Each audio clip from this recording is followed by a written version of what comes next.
নমস্কার, বিয়ামিতে সবাইকে স্বাগত। আজকে আমি দেখাবো খুব সহজভাবে সুজি দিয়ে সীতাভোগ।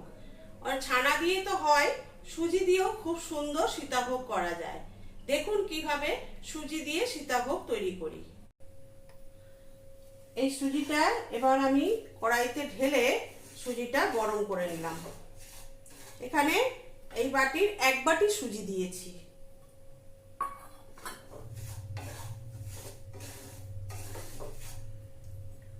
এবার এখানে কিছুটা দুধ আমি দিয়ে দিচ্ছি।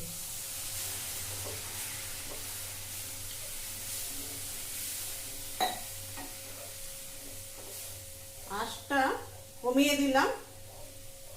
এর মধ্যে একটুখানি আমি ঘি দিয়ে দিচ্ছি, সামান্য একটু ঘি দিয়ে দিলাম যাতে সেন্টটা খুব ভালো ওঠে। এবার এটা একটু নাড়িয়ে নেব। একটা ডোয়ের মতন এটা তৈরি করে নিতে হবে। দেখুন কড়াই থেকে আস্তে আস্তে এইভাবে ছেড়ে উঠবে, একটা পুরো ডো তৈরি হয়ে যাবে এটা।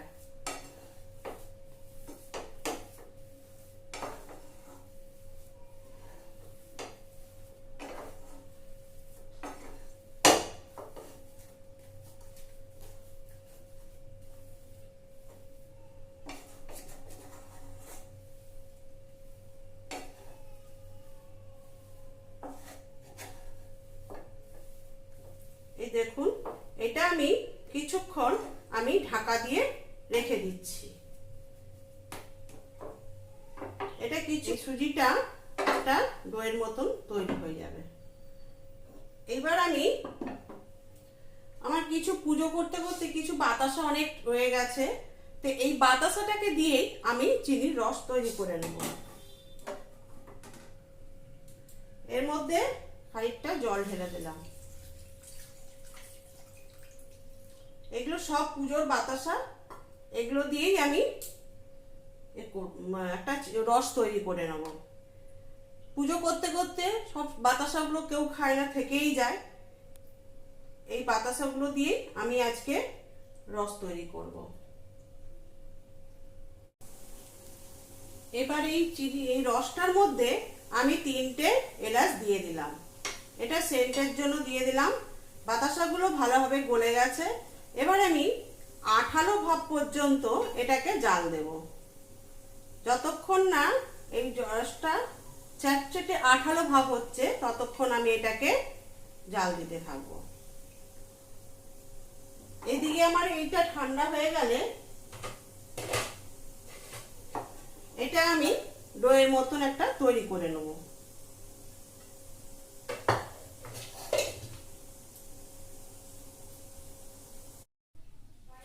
এবারে দেখুন, এইটাকে আমি আটার মতন এইভাবে মেখে নিয়েছি। একদম একটু ঘি দিয়ে দিয়ে হাতের মধ্যে একটু ঘি লাগিয়ে লাগিয়ে এটাকে আমি ডোয়ের মতন তৈরি করে নিয়েছি। পুরো আটার মতন একটা ডো তৈরি করে নিলাম। চিনির রসটাও আমার তৈরি হয়ে গেছে একদম। এবার আমি এই কড়াইটার মধ্যে তেল গরম করে নেব। এটার মধ্যে আমি তেল গরম করতে বসিয়ে দিচ্ছি।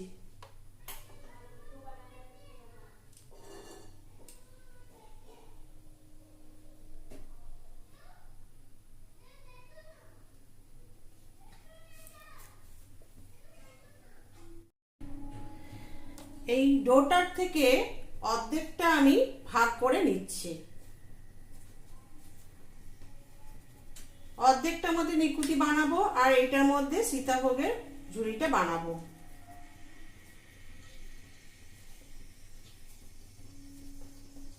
এটা আমি সীতাভোগটা তৈরি করব। এটার মধ্যে সীতাভোগের মধ্যে যে গোল গোল কালো কালো বৃষ্টিগুলো থাকে, নিকুতি বলে ওটাকে, ওইটা আমি এটার মধ্যে থেকে তৈরি করে নেব। গোল গোল বলের মতন ছোট্ট ছোট্ট বল বল তৈরি করে নেব। একদম এইটুকুটুকু এই বলগুলো, এই দেখুন এইভাবে গোল গোল বল তৈরি করে নেব আমি।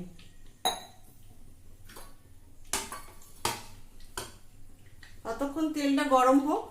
এইভাবে এই দেখুন কি সুন্দর একদম গোল, একটুও ফাটল নেই, কিচ্ছু নেই।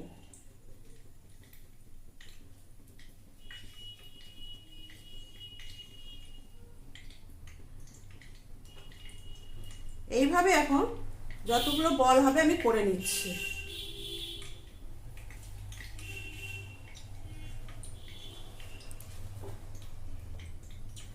এই দেখুন, এইভাবে আমি ছোট ছোট বলগুলো তৈরি করে নেব। ঠিক আছে, এইভাবে সব ছোট ছোট বল আমি তৈরি করে নিচ্ছি। তেলটাকে খুব হাই গরম করা চলবে না, একদম হালকা এতে এগুলোকে ভেজে নিতে হবে। এই যে এইভাবে গোল গোল তৈরি করে নিয়েছি, এবার বলগুলোকে ভেজে নেব।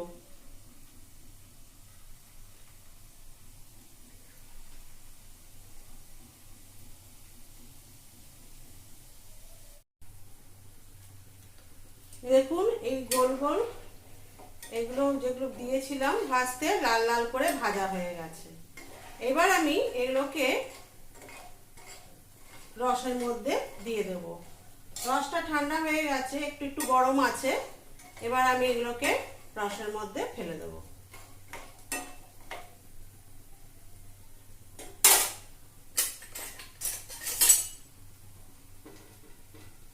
হালকা গরম আছে রসটা, এভাবে উঠাবো আর এভাবে ফেলে দেবো। রসের মধ্যে দিলে এগুলো আর একটু গোল গোল হয়ে ফুলে উঠবে। আর গরম গরম দিলে এগুলো রসগুলো ভেতর পর্যন্ত ঢুকে যাবে।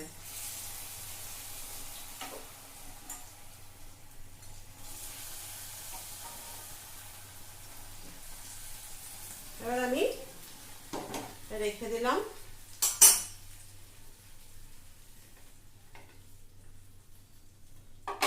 এবার আমি এটাকে এবার সীতাভোগ তৈরি করব।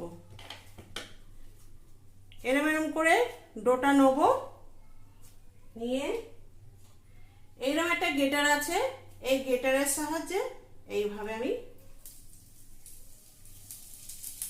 ঝুড়ি ঝুড়ি করে করে দেবো।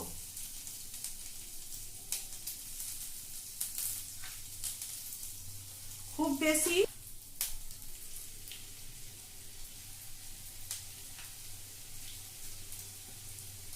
এগুলোকে একদম লাল করা চলবে না, সামান্য ভেজেই রসের মধ্যে দিয়ে দিতে হবে।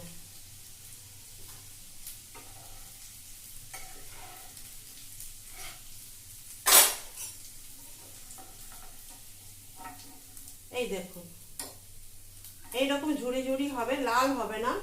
এরকম রসের মধ্যে দেব আর তুলে নেব এরকম ভাবে।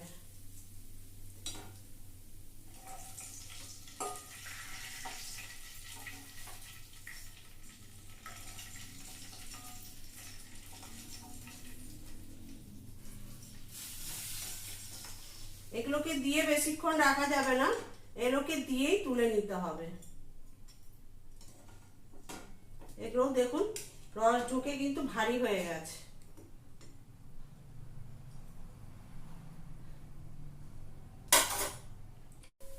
এই দেখুন হয়ে গেছে আমার এই সীতাভোগ। সবগুলোকে রস থেকে উঠিয়ে তারপর আমি থালার মধ্যে নিয়ে নিয়েছি। দেখুন কি সুন্দর ঝুরঝুরে হয়েছে। এই একবার বাড়িতে বানিয়ে খেয়ে দেখবেন, সুজির সীতাভোগ খেতে খুব সুন্দর লাগে।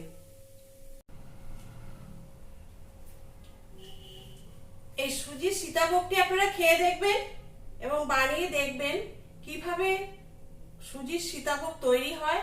এবং এই সীতাভোগটি খেতে ভালো লাগলে আপনারা লাইক শেয়ার করবেন এবং কমেন্ট বক্সে কমেন্ট করে জানাবেন যে সুজির সীতাভোগ খেতে কেমন লাগলো।